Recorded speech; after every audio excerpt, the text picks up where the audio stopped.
nama saya Desela Karisma dengan NIM 046. Saya berasal dari Prodi D3 Manajemen Pemasaran Fakultas Vokasi Universitas Erlangga. Video ini dibuat untuk memenuhi ujian tengah semester mata kuliah e-commerce.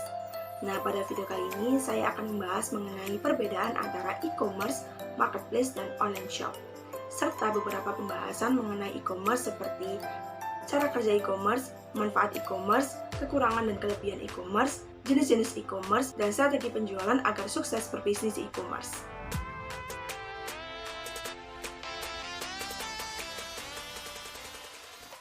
Sebelumnya, kita akan bahas terlebih dahulu apa itu marketplace. Nah, marketplace adalah sebuah aplikasi atau platform di mana penjual menyediakan produk atau jasa kepada pembeli. Nah, kalian tentu saja sudah tidak asing lagi kan dengan aplikasi Shopee dan Tokopedia. Kedua aplikasi ini merupakan bagian dari marketplace. Jadi, apa sih perbedaan dari e-commerce dan marketplace?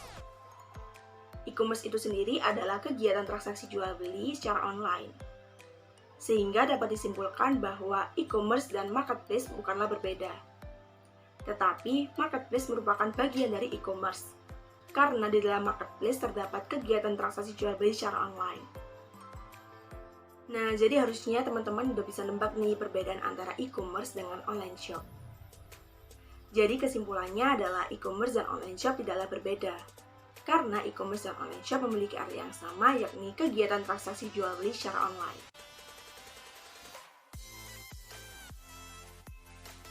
Nah, cara kerja e-commerce itu sendiri diawali dengan calon pelanggan membuka sebuah aplikasi atau platform jual beli. Lalu, pelanggan memilih produk dan melakukan pemesanan. Setelah itu, pelanggan melakukan pembayaran atas barang yang dipesan melalui kartu kredit, transfer, mobile banking, atau e-payment. Setelah itu, penjual melakukan verifikasi apakah pelanggan sudah melakukan pembayaran. Jika pemesanan dan pembayaran sudah terverifikasi, maka penjual wajib mengirimkan pesanan pelanggan. Nah, dari penjelasan cara kerja e-commerce tersebut, ada pun manfaat penggunaan e-commerce dalam suatu bisnis. Di antaranya yaitu, pertama, mempermudah proses penjualan, pembelian, dan pemasaran barang atau jasa kepada pelanggan. Dua, mempermudah proses pembayaran yang dapat dilakukan secara online. Tiga, memperluas penyebaran informasi kepada pelanggan. Dan empat, memperluas jangkauan pasar dengan pasar yang luas. Dari keempat manfaat adanya e-commerce yang sudah aku jelaskan tadi, e-commerce juga memiliki kelebihan dan kekurangan dalam proses kinerjanya. Untuk kelebihan e-commerce itu sendiri diantaranya yaitu 1. Munculnya aliran penghasilan baru yang lebih menjanjikan daripada sistem jual-beli secara tradisional. 2. E-commerce memberikan peluang untuk meningkatkan market exposure. 3. Membantu mempersingkat waktu produksi, mengurangi biaya operasional, dan meningkatkan value chain. 4. Berpotensi untuk memperluas jangkauan secara global. 5. Kemudahan dalam membangun dan meningkatkan customer loyalty.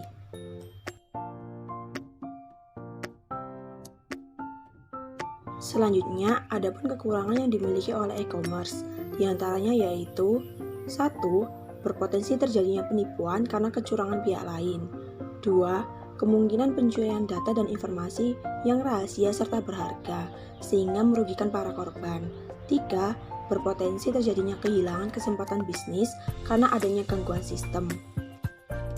4. Kemungkinan terjadinya akses yang dilakukan oleh hacker dalam membobol sistem perbankan. Nah, dengan adanya hal negatif tersebut, para perusahaan dapat memanfaatkan para ahli IT untuk melakukan keamanan sistem dan data penting sebagai protokol perlindungan.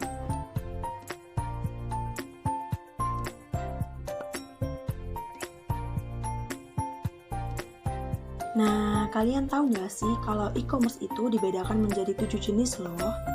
Di antaranya yaitu, yang pertama ada B2B yaitu business to business. Yang kedua ada B2C yaitu business to customer. Yang ketiga ada C2C yaitu customer to customer. Yang keempat ada C2B yaitu customer to business. Yang kelima ada B2G yaitu business to government. Yang keenam ada C2G yaitu customer to government. Yang ketujuh ada O2O yaitu online to offline. Nah, yuk simak video penjelasan berikut ini. Yang pertama ada B2B. E-commerce B2B melakukan perdagangan dan transaksi elektronik antara perusahaan satu dengan perusahaan lainnya. Jenis e-commerce ini pada umumnya dilakukan oleh produsen dengan grosir atau grosir dengan pengecer. Contohnya yaitu biji.co.id dan ralali.com. Yang kedua ada B2C.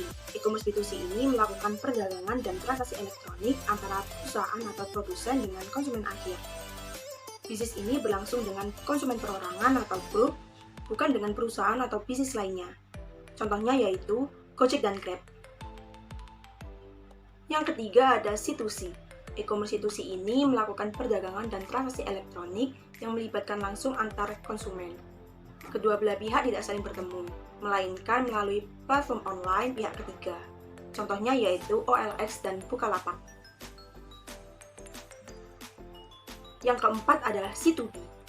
E-commerce C2B ini melakukan transaksi elektronik dari konsumen ke perusahaan, di mana konsumen akan menawarkan produk atau jasa kepada perusahaan yang membutuhkan.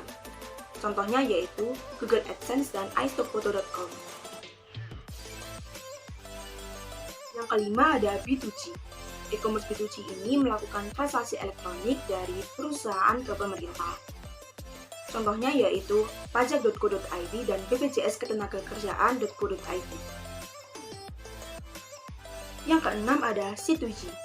E-commerce C2G ini memiliki modal transaksi elektronik yang sama dengan B2G. Hanya saja transaksi elektronik ini dilakukan dari konsumen ke pemerintah. Yang ketujuh ada O2O, di mana e-commerce O2O ini memiliki model bisnis untuk menarik pelanggan online agar mau berbelanja ke toko fisik atau offline.